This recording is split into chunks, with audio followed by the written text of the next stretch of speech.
Ration দুর্নীতি মামলায় জরিমানা, ফাঁসি দেওয়ায় তৃণমূল নেতার বাবাকে জরিমানা, অভিযুক্ত রেশন ডিলারকে জরিমানা। খাদ্য দপ্তরের 1 বছর আগের অভিযোগে জরিমানা। ভুয়ো কার্ডের মাধ্যমে রেশন তুলে তা খোলা বাজারে বিক্রির অভিযোগ।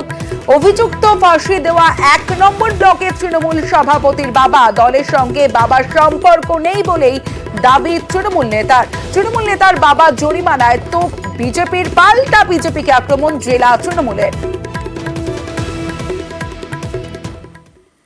এরা আসলে জনগণের পয়সা মেরে গ্রামে গঞ্জে কোটি কোটি টাকা কামিয়েছে। জ্যোতিপ্রিয় মল্লিকের সাথে পরে বাকিপুর থেকে শুরু করে অন্যদের যখন ইডি ধরা শুরু করেছে, তখন হঠাৎ করে খাদ্য দপ্তর একে 2 কোটি টাকা জরিমানা করলো। একটা রেশন ডিলারের 2 কোটি টাকা ভাবা যায়? তাহলে রেশন ডিলারের উপরের গুলো কত কোটি টাকা কামিয়েছে। এবং এই বিষয়টি আমি বিরোধী দলনেতাকে জানিয়েছি।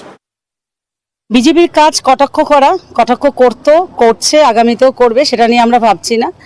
আর ব্লক সভাপতির বাবা ব্লক সভাপতি কিন্তু নয়, ব্লক সভাপতি হয়েছে 1 বছর আগে। তার বাবা প্রায় 20-25 বছর আগের ডিলার।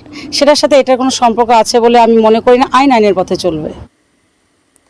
রামকৃষ্ণ মিশন নিয়ন্ত্রণাধীন স্কুলের